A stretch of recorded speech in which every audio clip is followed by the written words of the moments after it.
Want awesome tabletop games delivered right to your door? Sign up now for Gamebox Monthly. Learn more at GameboxMonthly.com.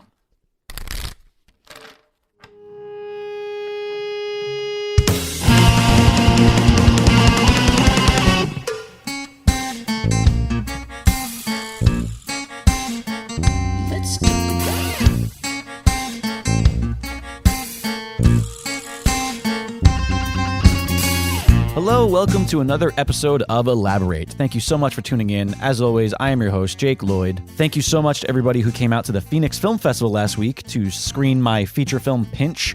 And I hope everybody had a fantastic Easter weekend doing whatever it is that you do Easter weekend. I am so incredibly happy because I'm finally sitting down today with one of my oldest friends in LA. He's one of my favorite human beings and a partner in pretty much every creative endeavor I have. He is my brother from another mother, my partner in crime, traveler through time, the lady killer with more swag than Thriller, no one chiller with not an ounce of filler. He used to rock a mustache like Ron Swanson, but he's more like the Dwayne "The Rock" Johnson of Wisconsin. Sitting down today with Tony Wayne. How's it going, bud? Wow, that is a killer intro. Yeah, you like that? I like that. It's special intro for a special guy. Yeah, and first off, I got to say, man, I sure wish I could have been there for the Phoenix Film Festival. I'm sorry I couldn't join you guys, but yeah, I heard such great things that you passed on to me, so that's awesome. Yeah, so Tony really is one of my oldest friends in LA. Tony is one of the most talented people that I know, one of my absolute favorite actors. Tony is the co-star of my feature film. As well as a co-star of many other things that we've done together. We've been working together for how long now? How long have we started making? It's got to be 7 years. 7 years, yeah. And man, we've done a lot of weird shit together. Yeah. From cartoons to web series to short films to long films to weird radio things. We met working on the television show 24. And where you had worked for quite a few years doing a variety of jobs.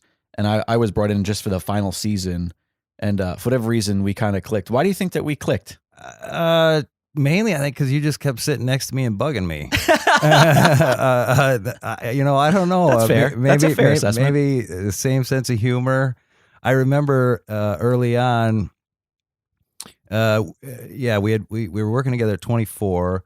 And early on, I had some idea. I called you up. You were in Colorado delivering film. And I called you up late at night and I said, I got this idea. I just was at a Blockbuster that was closing down. And the next thing I know, when we met back on 24 on Monday, you were like, hey, man, I turned you into a cartoon.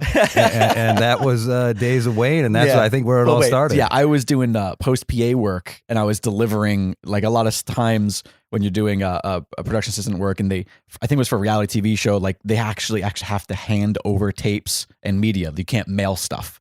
So they pay an insane amount of money to actually have people fly to another state just to hand over a daily tape or pick up a daily tape. And that was my job. And it's like 2:30 in the morning. And he very drunkenly told me this story that he thought was the funniest thing ever about him haggling at Blockbuster to purchase something. And he was so sincere in it, in his absolute drunkenness. And it was just that thing of like, you're such a freaking Muppet. Well, and they were closing down anyways. They had the sign there, and it was like less than a week to go. And I went in and whatever it was whatever video I wanted. It was like $15.99. I was like, I'll give you $10 for it. That's it. And the guy just wouldn't budge. And I just was like, come on, you're going to close down the store in less than a week. And if you don't sell it, where's it going to go? I was like, I'll give you $10 right now. And the guy wouldn't go for it. I walked out of that Blockbuster not buying that video and was just like, those guys. I was so mad. So I always thought you were kind of a cartoon character anyway, so I turned you into a cartoon. It's a very short, limited. I think there was only 4 episodes that we did. It was so labor intensive. But it was more of just like a fun little project we did called Days of Wayne. I'm sure you could find that on the internet now, or you go to I'll give you the links at the end of the episode for everybody to go see that, or put them in the liner notes. But I think before that, we had worked with our mutual friend Kenny and Brianna. I think that's what really stemmed the relationship. Yeah, you might be right. We worked on this little web series that we were trying to get off the ground that we just couldn't get off the ground as far as like getting everybody's schedules there. And I think out of that little group, you and I were like, oh, we're kind of the same person. Also, you know what I think drew me to you, Tony, originally? So when we met, you were like my first friend in LA, really. I had just moved out to Los Angeles. And I think in LA, at least at that time, and all the people that I knew, you meet these people and they all sort of have this like bright-eyed, bushy tail sort of like, super positivity and super like, yeah, everybody's gonna be great and we're all gonna be awesome. And here's the thing. I feel like I walk the line. Paul Bianchi, our mutual friend and frequent guest on this show, he once told me that I am the most optimistic pessimist he's ever met. And I think like what that really means is like, I live somewhere in the middle of like, yeah, no, I am a really positive guy. And I'm drawn to people with positive outlooks, but also I don't blow smoke up people's ass. I'm a realist, and I feel like it's so rare to find other people in LA that are realists. And Tony, you really are. And I say this all the time, like Tony's one of the nicest. You're one of the most like positive guys as far as just you're up for anything and you're so fun and free spirited. Yet simultaneously you walk that line of just like, fuck these people. And I feel like you and I have that. We're kindred spirits in that sense where you and I can go and do something and have a great time doing it. And just be super positive and just like enjoy ourselves. Yet simultaneously look at each other and be like, what the fuck are we doing? Yeah. I know. And I know I have suicidal tendencies and in general don't like people. And to live in LA where there's so many people, it can compound itself. But at the same time, yeah, I mean, I feel like there's and it's so weird that you say that you don't like people because I feel like everybody that you meet is like, God, I love Tony. He's just so nice. Well, yeah, but you're right. I do walk that other side of the line that I do love people and I do love working out here. Probably one of the things that early on when we started working together and doing things was that that you always saw things through. And I think that's a rarity out here that you run into so many people. And like you said, that people are so gung-ho and they have ideas and such, but so much of it, especially when I was out here early on, was just coffee shop talk. And it never really went anywhere beyond that.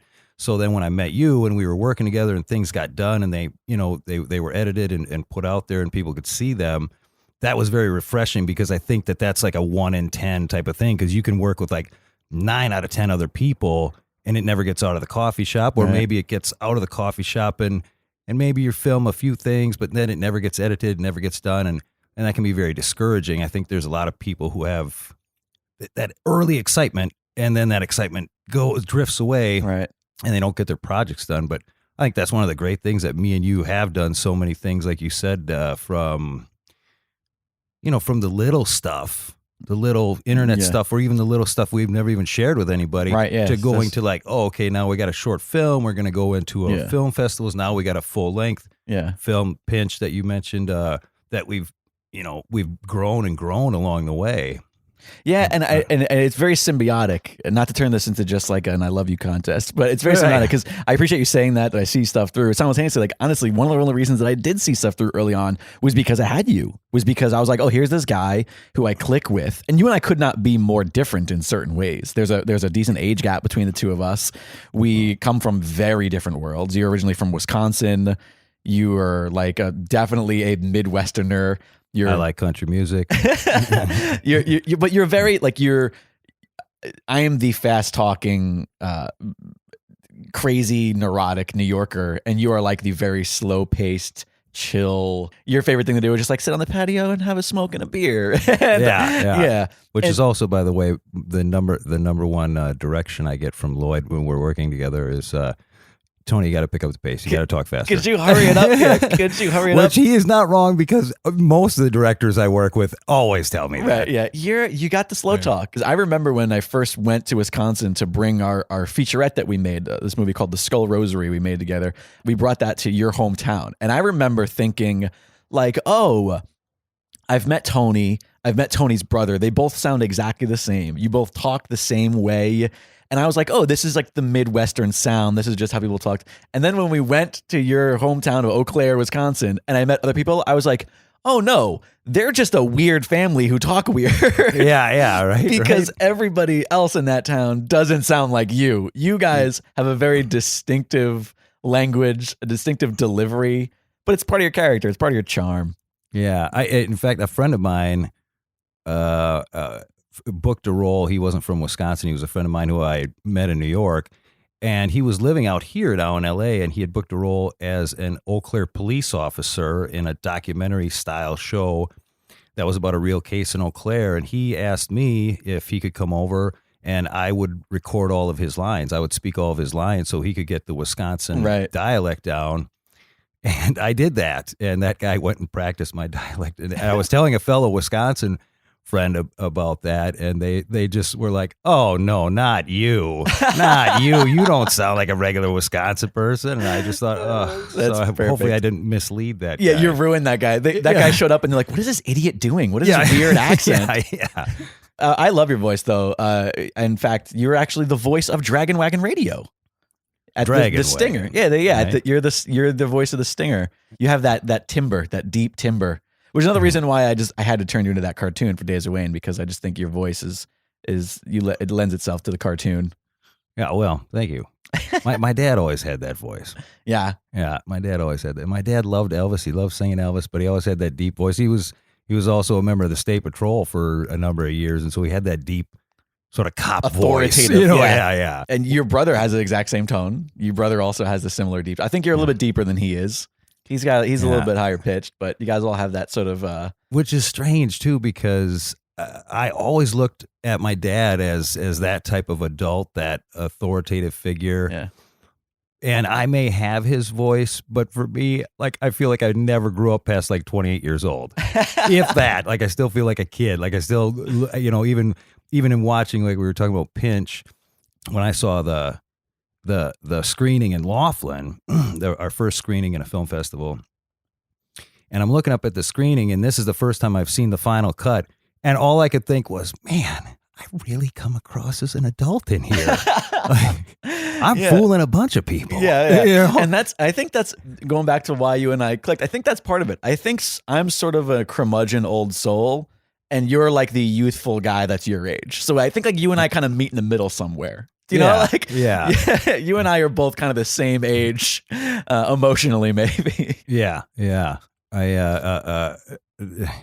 We went out to that. Where was that place? The old where they filmed the old Star Trek. Vasquez. And we were out there purposely to shoot the music video. For what? But for for the board, for our weird little anti-sketch show. But I love that we're talking about all this stuff. People listening to this are like, I haven't seen any of this shit. Yeah, right. But at the same time, we were just lost out there. Yeah. I mean, we were just walking around. That place was great. And it's just a bunch of rocks. But we were happy with that. We were like, hey, great, a bunch of rocks. Yeah, you and I, I think you and I both are drawn to the wilderness. That's actually, again, talking about like inspiration, the featurette Skull Rosary, we made this little action adventure. It's sort of like this kind of like old school Indiana Jones inspired sort of thing. And the only reason we even made that movie was because we went on this hike out in the Verdugo Mountains. And in the middle of the mountain, we're like, so most of the hikes out here in LA, they're on the top of a mountain. You're like walking along peaks, you're walking on the edge. There are these big fire roads, and they're nice, but they're just like, you don't feel like you're in the wilderness. You feel like you're on a big fire road on the side of a mountain. Like, it's not like this kind of engulfing wilderness sort of experience. But there's this one trail in the Verdugo Mountains here in Burbank where if you go down this way to the right instead of going to the left, you walk down into like the gully of the mountain, and then all the trees get really big around you. You get kind of deep into what feels like a forest, and it does not feel anything like Los Angeles. It's so unique feeling. There's an actual like riverbed where there's actual water running. It's just this really great place. And in the middle of this random gully, like out in the middle of nowhere, there's this freaking truck. It's like an old 40s or 50s style pickup truck. And it captured my imagination. Like, what the hell is this doing out here? Yeah, and then we ran across another one that was even deeper in the woods. That's right. Oh, there was one that was hanging on. I was speaking of the deeper one, but that's right. The first one we saw was like hanging on the side of a cliff. Yeah, the first one was hanging on the side of a cliff that we're like, how in the world, the road's not even wide enough to drive this thing down. So who knows how long they've been out there. I still to this day, we have no idea what the stories are. Yeah. No idea where these things came from, but that inspired me to be like, oh, like let's write a little action adventure piece that comes out here and we could find the trucks. And then of course the trucks became like such a mild piece of the story. But yeah, like we would have never made that project if you and I never took that friggin' hike. That was a fun little project to make. Oh yeah, that was a blast. I mean, and yeah, you're right. And that whole area down there is just so like you said, the mountains out here are very tan and very sort of desolate, and there's not a lot of wildlife. And then you get to that area, and there's like this creek bed or whatever, and when it rains heavy enough, there's even a little waterfall. Yeah. And we were finding skulls of animals down there, and That's right. and there was obviously wilderness and wildlife taking place. Lots of snakes. And the temperature cooled down quite a bit from all the foliage, the trees that were down there, and they're green trees. Versus everything that's like beige and gray up on the side of the hill. And of course, I always remember the day that me and you and Kenny, a friend of ours who worked in the film, also were location scouting, and we ran into that diamondback rattlesnake. That black rattlesnake. Oh, man, and spooked the crap out of us. So it's this tiny little single trail kind of road that's not road, a path that's only like 6 inches wide. Like it's a little hiking trail, right? I'm in the very front. Kenny is behind me by a good 6 or 7 feet, maybe 10 feet, who knows, a good distance. And then behind him is Tony, a good distance from that. And we're walking and we're talking. And I take a step and I hear the most horrifying sound I've ever heard in my life, which is this loud rattle. And there's this giant black rattlesnake coils up. It stands up, and I say stands up, kind of gets off the ground a little bit. And it is 3 feet in front of me. It's right fucking there. And I swear to God, I became an apparition and I phased through both Kenny and Tony, because somehow in a split second, I ended up behind Tony all the way in the back. My fight or fight took over, and I am a flyer, ladies and gentlemen. Let me tell you. Yeah, he was behind us before I even knew it. Yeah, you didn't even know what was happening. Yeah. You were like, what? I was like, turn around. What the fuck? That thing was huge. Yeah. Huge. And that rattle was so loud and seemed to echo in that canyon. Oh, that's right, because it was like rocks. And then we named that little path rattlesnake, because we picked like names for all the little different parts of the trails. We had like Sitting Rock, which is where we sat and had lunch every day. Yeah. We had then that one was called Rattlesnake Lane. We called that. Yeah, and we never went past that point. No, we never explored past that point. But I tell you, I didn't know after Jake had gone through us, me and Kenny, and I'm running the other way. Now, I couldn't tell you if it was the rattle that was echoing or if it was just my heartbeat inside that was just mimicking that rattle. It was huge. And the thing is like we've seen a ton of rattlesnakes out there. Usually you see them in the distance, you can see them from the distance, or they're in like a bush to the side. And they're all like a fine size, but not like huge. Not like the kinds that you see in movies. Like they're all like, oh, did you see a little snake over there? That kind of stuff. This thing was enormous. Yeah. And it was just one of those, like, you see something out in the wilderness and it's just different. It changes you. You and I both have sort of I don't know, we both kind of crave that, like, being out in the middle of nowhere. Do you think it's just LA that does that to us?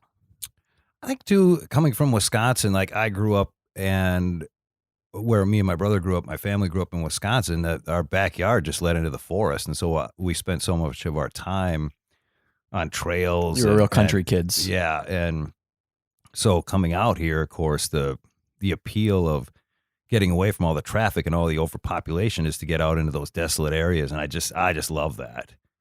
Yeah, which is weird because I grew up super suburban, Long Island, no country to be found really. Yet I also have the exact same feeling of like, oh, I want to live give me a cabin in the woods. That's my, like, I still want to be like near the city, like, Yeah. but give me that cabin in the woods. And I think too, the wilderness for me, it's like, I feel like I have a real, like, I always get that primal instinct. Oh, you got to call the wild, Tony. Yeah. I really get that primal instinct where, like, I'm always, thinking about, oh, geez, what did they do back in the day back here before there was electricity, or even further back? What did they do? And they're making their own fires, and they're out there, and there's that primal thing to cook food over a fire, or just to pee outside is a nice thing. Really? That's what you're going with? But nothing like taking a piss on a bush. Is that to really connect you to Mother Nature? And I think there's that primal connection out there. And I'm just a huge wildlife fan in general. Yeah. I love any chance we get to see an animal, of some sort. And especially out here, I think it's a little more rare where you don't have it. But at the same time, we've been out on those trails where you had mentioned that we made Skull Rosary, where, yeah, you've got deer out there, and you've got plenty of Coyote. Yeah, you got coyotes out there. But a few times we spotted bobcats. Bobcats, that's right. I remember on that main trail out there. Yeah, and that's always a nice treat. I'm a super fan of hawks. I mean, anytime I see a hawk, I always feel like that's a sign. We need to go over there, wherever he's flying. So I suppose that's. Well, you do have a storied history with hawks, as I found out recently reading a thing that you wrote about the time that you moved, the day that you moved out here. Right. The drive out here. Yeah, true. I on my drive out here, well, of course, I came from Wisconsin, and I pack everything in my car, and I'm driving out here, and I went through a number of little adventures, but the most unique thing was I was driving down the highway. And you were by yourself, right? Yeah, I was by myself, and this must have been Arizona or New Mexico, and I see this hawk, and he's flying real low, and he drops into the median where there's the tall grass in the median. Oh, like in between the two highways, one going one way, one going the other. And he goes down and he snatches something up, and I can't tell what it is, but it's obviously some sort of varmint, like some sort of rat or mouse or whatever it was. He's got something in his claws, and I just was like, wow. For a moment, I was like, look at that. And then he just didn't have the lift to get up and over the cars, and suddenly he was so close to me, and wham!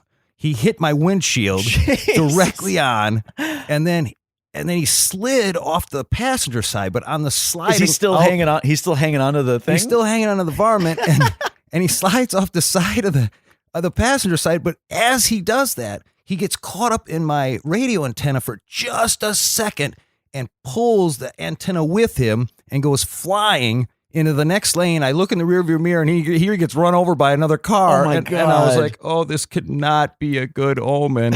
And then I drove the rest of the way to LA without a radio because my antenna was gone.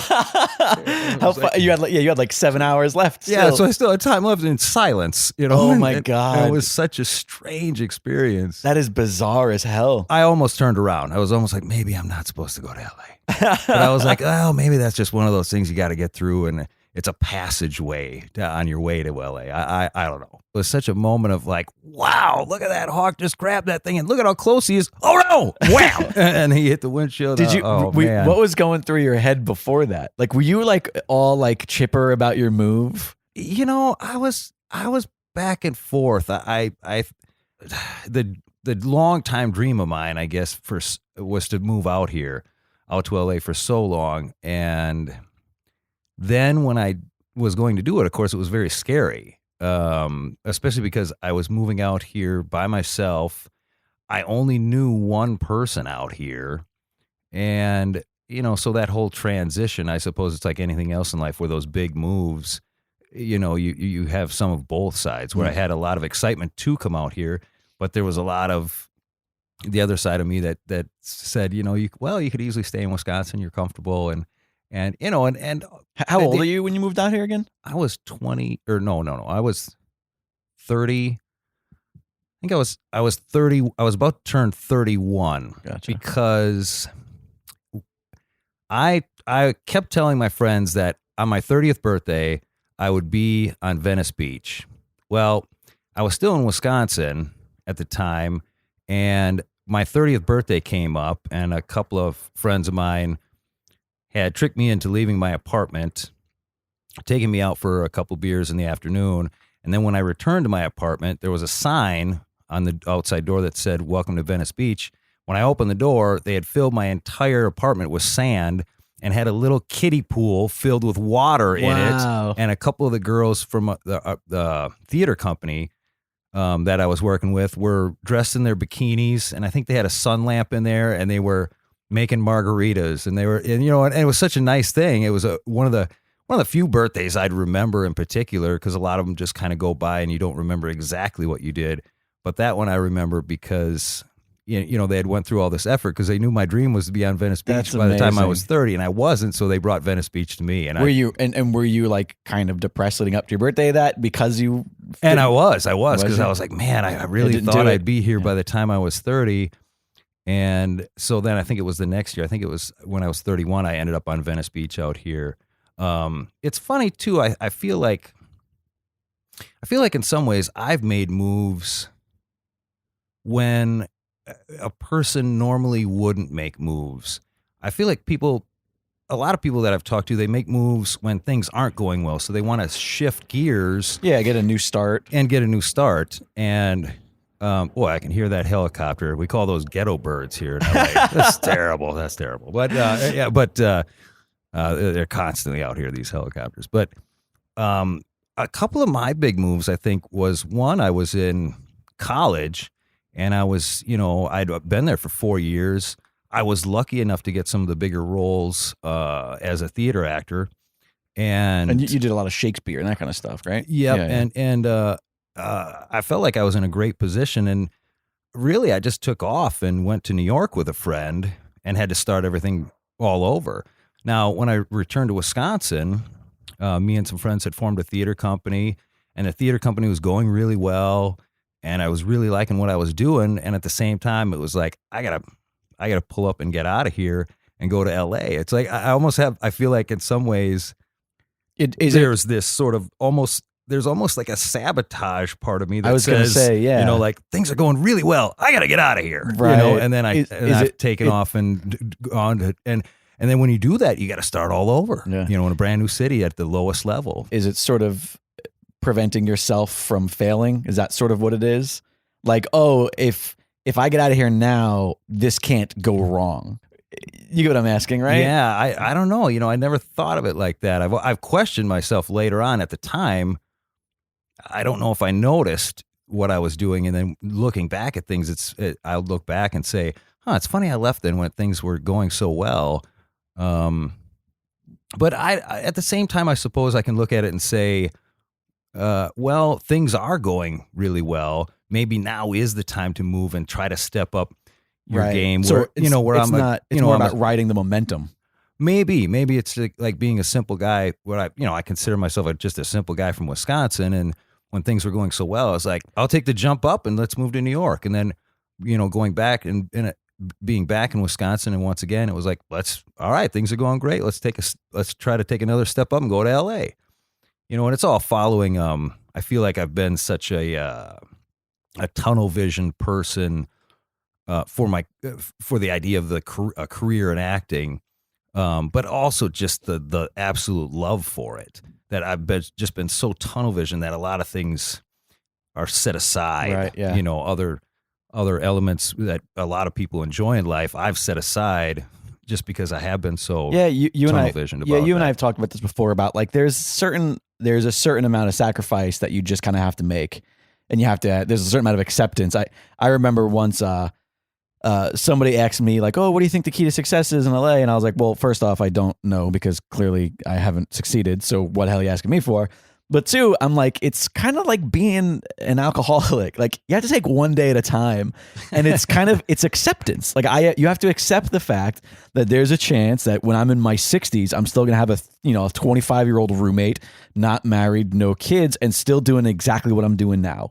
And I think that's that's kind of the key. You have to accept that. And once you accept that, then everything kind of becomes a little bit easier, because you stop putting all of these sort of, and obviously this is always easier said than done, of course, because this is a daily struggle, but you stop putting all the pressures of regular society of like, oh, I'm supposed to be here right now because this is where other people my age are. I'm supposed to have kids. I'm supposed to be married. I'm supposed to, once you kind of accept the fact that you've chosen a different way of life, it's a little bit easier. But I don't know, you and I also struggle from that thing of just like, if we're not working on something, we're fucking miserable.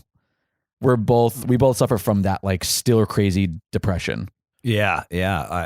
Oh man, you said it, brother. Yeah. I know that.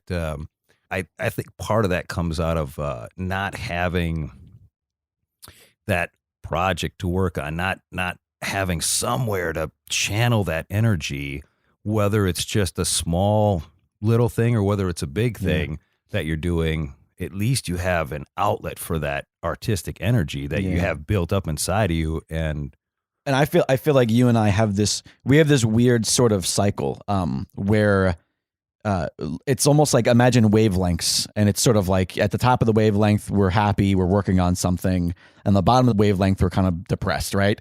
Your wavelength, it's a very busy arc. It's up, it's down. You're working, you're not working. You're working, you're not, right? And whereas mine is sort of this kind of wide bubble. And the reason for that is because a lot of the projects that you and I work on together, you're there all throughout shooting. You're working for pre-production with me. You're doing the work. You're always a star of it. You're always in the thing, right? And then what happens is then I have to go off and finish it. And I am sort of still mentally busy. I'm still sort of creatively busy. And you're sort of at that point just waiting for me to get done with it. And so I kind of watched the change in you, Tony. I sort of watched that Tony kind of falls into this, we call it cave Tony. Right. He kind of falls into cave Tony because even though I'm still finishing whatever, if I'm editing a project we've done, or if I'm, doing post-production work on something, you're kind of just left waiting for us to start the next thing. And so I feel like you and I sort of sometimes are very out of sync. Yeah, and then especially because I don't know enough about computers or whatever to give you any sort of hand with any of that post stuff, any of that editing stuff. And also, speaking of an understatement of the century, Tony still rocks a flip phone. Tony still has an old ass flip phone. I'll never forget. I watched recently. What was that movie with Robert De Niro and The Intern? Oh yeah, with what's her face? Everybody, she has mixed reviews. People seem to love her or hate her. Anne Hathaway. Yeah, with Robert De Niro and Anne Hathaway, and literally a punchline in that movie is the Robert De Niro character, who's way older than you, Tony, busts out your exact flip phone. He has the exact same model flip phone that you do, and he busts it out and he puts it on a table, and it's a punchline. It's literally a punchline in the movie. That's how out of date you are, Tony. And I watched that movie, and when that part came up, I was like, yeah, I got the same phone as Robert De Niro. It's like me and him. We're like that. Yeah, everybody. I always say you're just like Robert De Niro. Yeah. Oh man. Anyways, yeah. So I've seen again. I feel like you and I kind of fall in and out of that kind of creative funk, and we fall out of it at different times, which is why sometimes you and I kind of fall out of sync with each other. But it's funny too. I think that one of the reasons I feel like I became an actor is I wanted to do so many things, and I looked at acting as one of those things where you could experience things in short bursts. You could experience different people's careers in short bursts without going through all of the schooling. It's impossible to go. I mean, maybe not impossible, but I mean, it'd be very unlikely that one is going to go out and say, well, I'm going to be I'm going to race motorcycles, or I'm going to be a doctor, or the schooling that it would take to be a doctor, but then also you're going to go and change careers and do something else. Whereas an actor can walk through the shoes of those people. True. Yeah. And portray those people, and go from one thing to the next, like I have been lucky enough to experience a number of those things where one day maybe I'm playing this, one day I'm playing that, one day I'm in this location, one day I'm in that location. The research that comes with having to play a role, you kind of become a little like mini expert of things for a week, because you've ingrained, and not all of it sticks with you, but it's like for this 1 week, I know all about how this specific facet of this specific job works. That and then also I think locations. Yeah, that I a lot of people may go to the same job over and over on a daily basis. Now, some of that, of course, you're going to experience in Hollywood, going to the same sound stage or whatever. But then there's also moments where I remember 1 week I was out in the high desert playing a cowboy, and it was like 108 degrees. I don't think I'd ever drank so much water in my life. And the next week, I was up in, I don't want to, Mammoth maybe? Oh, Mammoth, yeah. Somewhere up in the snow mountains, the snow-covered mountains at a ski resort, and I was playing a zombie, but I mean, when it was like 30 degrees or 25 degrees, and it's those extreme changes, those extreme conditions that you get to experience as being an actor. And I think all of that appealed to me. Of course, one of the things that appealed to me so much is having a voice and being a part of storytelling, and hopefully being that's when I was young, of course, watching movies, that movies inspired me, and I guess I wanted to inspire people, whether they were huge political movements or whether they were just to put a smile on somebody's face. That was, I wanted to be a part of that. And I don't think I've ever really been a person who wanted to do it by themselves. I mean, I did do a one-man show at one point, but really for me, it's the great thing about the acting is the collaborative effort of all the artists coming together and putting together a story together. And we're coming full circle too, because I think that's another reason why you and I first clicked so much, is that you and I are both very family oriented. We're both very, this is a thing that we are doing together. That's what's so important, because it's another thing that's kind of hard to find out here in LA. There's so many people who, they kind of ride with a person for as long as it benefits them. Do you know what I mean? Yeah. There's sort of that. And you and I have gone back and forth where I joke around that I'm just using you because I think you're really talented. But simultaneously, I always tell people, like, I can't imagine doing anything without Tony Wayne being a part of it. It's just that sort of like, that's because that's who I do that thing with, And I love that. I love that now my friends have started bringing you into things, like friends that you are not necessarily close with, but that I'm close with, who are like, oh yeah, let's get Jake and let's grab his buddy Tony, because they have chemistry together. They have, like, I like that we're starting to become kind of a package deal. Yeah. That's sort of enjoyable. Like, I love the movie The Thing. And of course, now you can watch The Thing and you can watch the commentary with John Carpenter and Kurt Russell, who collaborated on many things, besides The Thing. Obviously, Escape from New York and what have you. But I remember too, one of the great things I liked about that interview was it was so casual. And a lot of times, I think when you watch, what is that called, Jake? When you turn commentary on track. Just the commentary track, that a lot of times they can get very specific and they can get very technically oriented or whatever, and they speak so eloquently. But those two were just sitting back, and you could hear the ice rattling in the drinks that I'm sure Kurt Russell and John Carpenter were enjoying together. And I thought that they were so casual and so much fun. They were just drunk by the end of it. Right? Yeah, just absolutely hammered by the end of it. Yeah, you've always said that's one of your favorite movies. Well, it's funny because now you, I think, function like John Carpenter is obviously more of just a director, and Kurt Russell is pretty much just a straight out actor.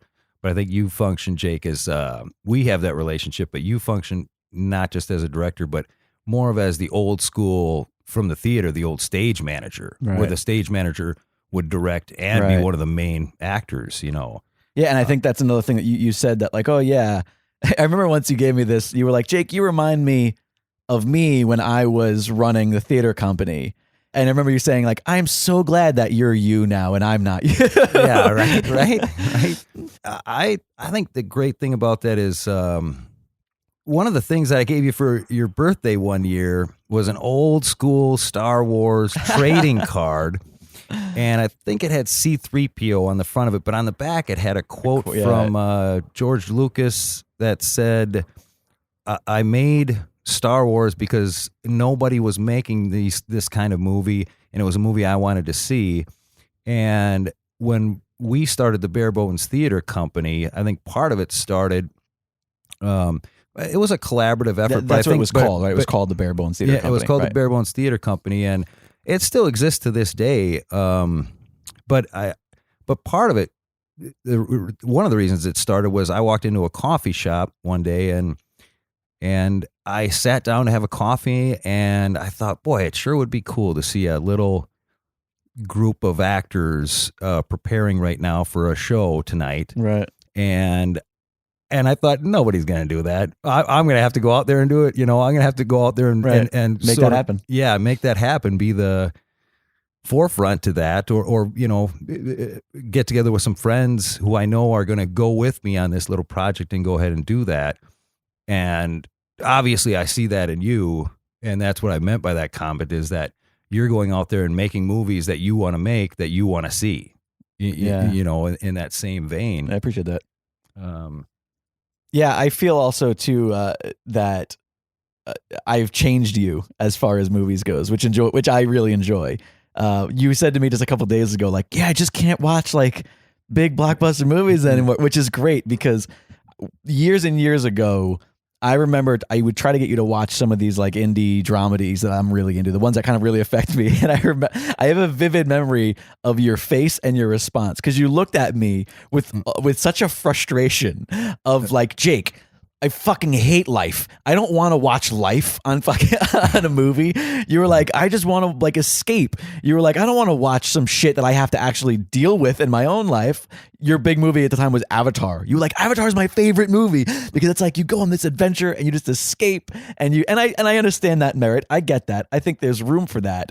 But what was the movie that tipped it? Because it was very recently that you were like, Jake, I finally watched. Was it Digging for Fire? I think it was Digging for Fire. I asked you to watch this movie that I really truly loved. I love that movie, Digging for Fire. It's a fantastic movie. I think it's on Amazon Prime. If you haven't watched it and you're a fan of just really fantastic, unique dramedies, like that's such a fantastic movie. And you watch that, and I think that sparked an interest in that type of movie for you, where you then started watching more and more and more of them. And now I think you finally see the merit in that very kind of simple story, slice of life, indie dramedy, whereas now it's harder for you to watch, whatever the big, the big Tom Hanks movie is. Right? Yeah. Although I said the other day, I think that's a bad version of that comparison, because I think Tom Hanks movies are fantastic and he's America's sweetheart. But I know what you're getting at. Yeah, I think you're right. And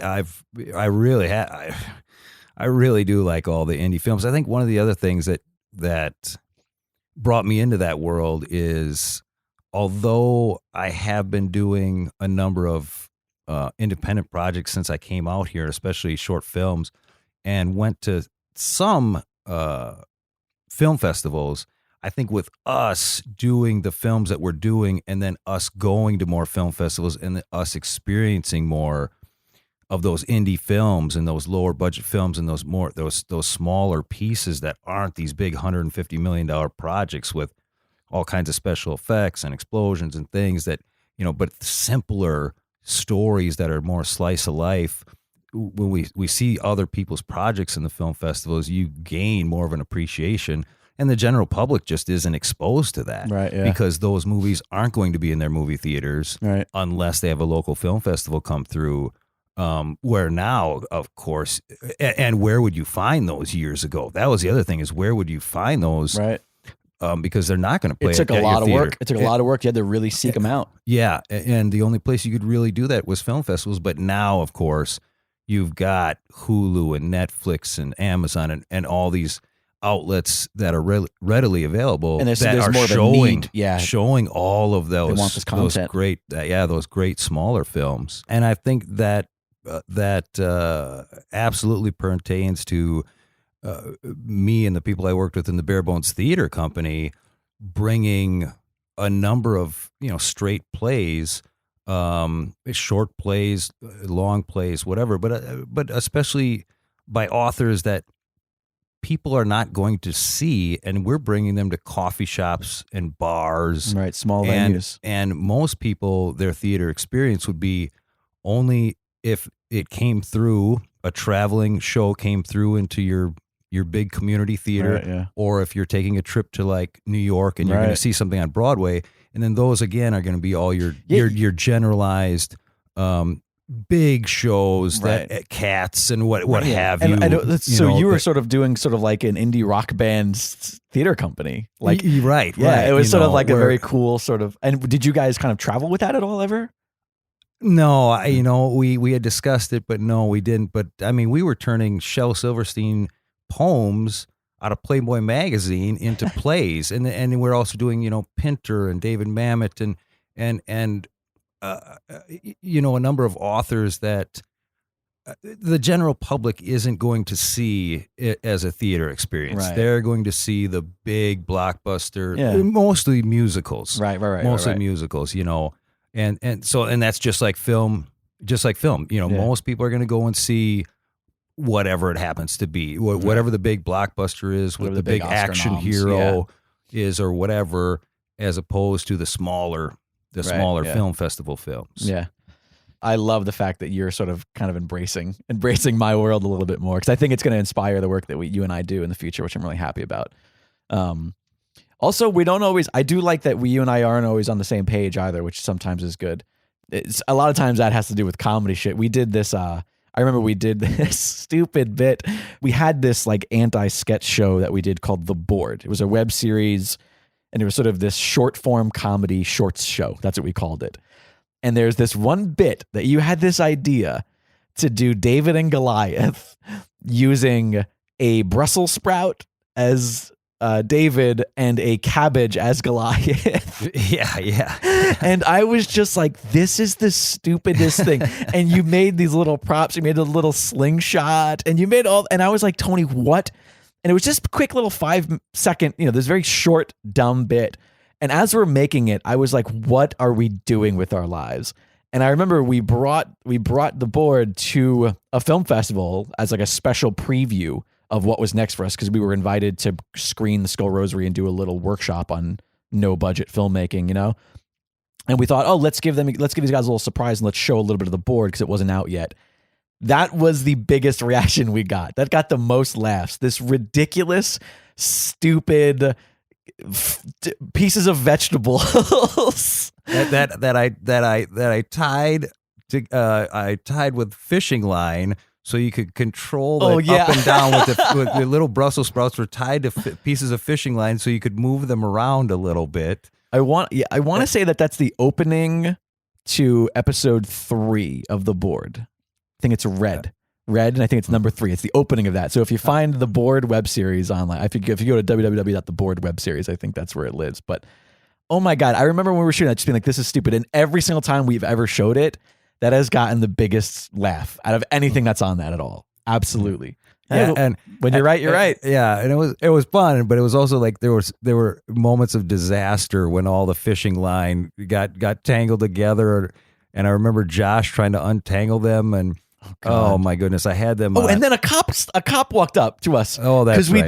Because we did it like on this little hill on the side of a golf course, like nearby where I live, and that's right. And the cop was like, what are you guys doing? And we're a bunch of grown men with fishing line tied to Brussels sprouts with one head of lettuce. And the cop, I mean, he couldn't have been more like, what the hell is going on here? I'm not even going to ask you guys about permits. I'm just leaving. Yeah. Yeah, he definitely sort of shook his head at us as far as like, what are you guys doing? And then he was like, you're not starting a fire, are you? I was like, no. He's like, all right, then I don't care. So I think he just wanted to make sure we weren't doing anything illegal, just stupid. And The Board really started because Jake had this idea of getting together with a small group of actors, and we'll meet every Tuesday. We'll come up with a game plan, and then we'll put ourselves on film, and we'll teach each other. We'll see from each other, all comedy based stuff. Yeah, like how are we doing on film? And it really started as more just something to be doing every week, and that just grew. As the more every week we'd have content, and Jake eventually was like, we might be able to turn this into a show. Although I think you might be misremembering a little bit of that, because I'm pretty sure that my intention was always to have it be the show. I think maybe your idea was just more, let's see how it goes. Exactly. And then we'll see if it's worth the show. But if it doesn't, then it'll just be acting exercise. The idea was like, I had this idea for a show, but maybe we'll just never show it to anybody. I think that's what it was. It was like, let's just get together and put a bunch of shit on camera. And the rule was that there was no rules. There were 4. Originally, there were 5 of us. Kenny had other stuff for whatever reason. He backed out, but he's still on the show every now and then as one of our guests. But the 4 core people in the group, the show is named after this bulletin board, hence The Board, where if you had an idea for a dumb little one-line comedy bit or a little sketch or whatever it was, you just write a rough title of it or whatever you needed to remember it and put it on the board. And then when we got together, we just grabbed shit off of it and we were like, what can we do today? What can we do right now that doesn't take a ton of production? That doesn't take, what can we do to make it easy? And over time, we just sort of accumulated more and more, and then I started realizing what the show was. I was like, oh, it's sort of this live action robot chicken meets a bit of Fry and Laurie. Sometimes the sketches come back, sometimes they bleed into each other, yet doing something that was for the internet. So it was super short form, that kind of stuff. Of course, like anything, it became hard getting people together. Josh ended up spending half a year in Florida on a job or going back to Virginia for a while. I can't remember what his thing was. And it ended up, unfortunately, that sort of ended up dissolving into kind of the Jake and Tony show, which I always sort of regretted. Because you and I were just always available, which again, akin to sort of our connection of we're always there, we're always willing. And not to say that Josh and Katie weren't willing, not to speak ill will of either of them. They were both fantastic, but it was a matter of just you and I were always hanging out anyway. So it was easy for you and I to be like, oh, let's shoot a thing today for the board. And I still would love to have done more with that and continue to do more of that. And I recently rewatched the whole series and all the extra episodes and outtakes, and I really enjoyed it. I really did enjoy it. It's just so stupid. It's so stupid. So and it's stupid. So fun. And then there were happy accidents, I think, within the show. And one of them was the how about doing guy. And I'm going to, and I say this in the most humblest of ways, but I came over one day and Kenny and Jake were hanging out there, and I just was messing around, and I did this little bit for him, and Jake decided to film it. And I was like, we need to redo that exactly, but shoot, because you came up with this ridiculous idea, and we both just cold stared at you. Like, what are you talking about? Like, it was so ridiculous to us that we couldn't fathom that you were being serious, and we couldn't tell if you were doing a bit at us. Do you know if you were fucking with us? Because Tony, you do enjoy fucking with people. You have a fantastic, sincere tone. There are times where you will start telling me a story and it'll take me 5 minutes to realize that you're just fucking with me. So it was one of those moments where we didn't realize. And then when we realized that you were being serious, I was like, okay, we need to roll this back and just shoot that. And that I seriously still, like, when I was rewatching it, I was like, this is so dumb. But people really liked it. Dude, and it was like this weird happy accident that people really did like the How About Doing guy. And eventually Jake turns, it was like, we got to put How About Doing guy in some more episodes. And then eventually he turned it into sort of the finale. The whole bit of it was, spoilers, is the How About Doing guy never gets shot as an actual sketch. It only ever gets shot as Tony in real life pitching How About Doing guy to us, and then us constantly shooting it down. So that's how we ended up putting it in the show. But to this day, I mean, I have people that will be like, hey man, are we ever going to see How About Doing guy again? Like, yeah, it's so stupid. It's so dumb. And it was just sort of a happy accident. Yeah. I feel like, I feel like maybe now that Dragon Wagon Radio is a thing, I feel like the board might have a second life on this very network in the future. I feel like I would enjoy doing something. I think that we could do something that's a little bit different. We did do that radio, like that 19, whatever would that be, 40s radio serial, like a space opera thing. Yeah, that we never released to the public anywhere. Yeah, and you know what was so great about that is the one thing I remember about that in particular is when me and you sat down, like we are now, just sitting down with a couple of microphones in front of us, is we had it written out and we were kind of rewriting it. And when we started to record it, we just couldn't stop laughing. We were just cracking each other up constantly. And admittedly, that is one of my absolute favorite things about collaborating with people, and especially in those rehearsals. I feel like we knew when things were going to be good in the board when we couldn't keep a straight face. Right. Yeah. Now, eventually, we had to keep a straight face, and when we did get final cuts that we could use. Yeah. But it's so much fun when you're at that point as an actor. Yeah, no, Tony. I think I think you and I were just at the very beginning of our creative relationship. Despite the fact that both of us constantly are like, "Fuck it, I'm quitting," right, every single month. Right. We tend to have to do that thing where we have to talk each other down, of being like, well, you know what, like if we stop doing it for whatever reason, we would be way more miserable than doing it and being poor or considering ourselves unsuccessful, whatever that word means these days. I feel like you and I are a good. I feel like we lean on each other. Yeah, because it's.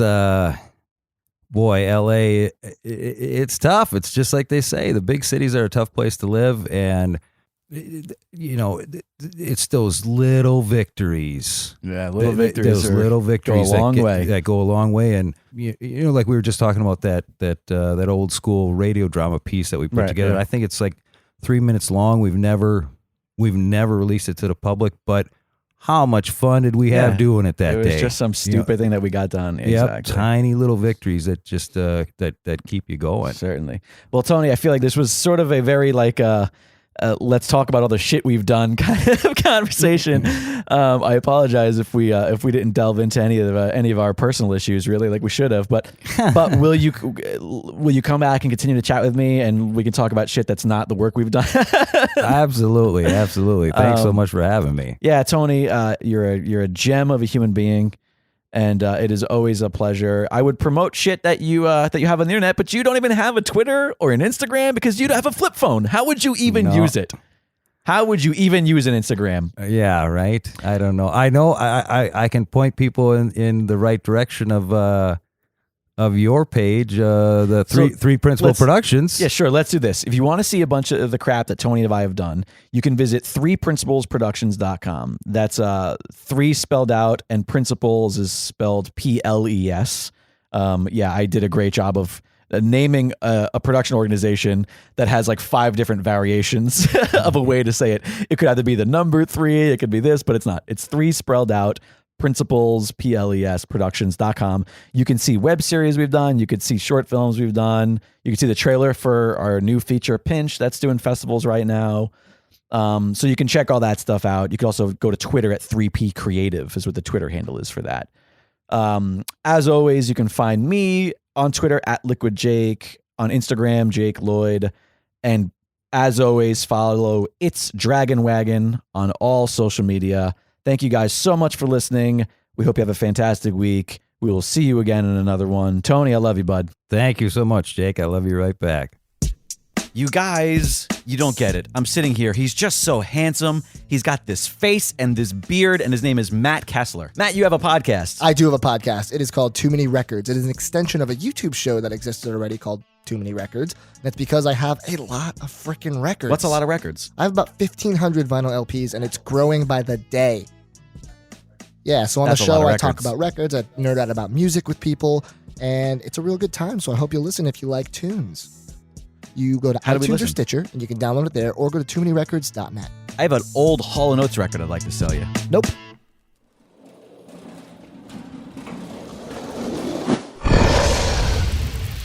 It's Dragon Wagon.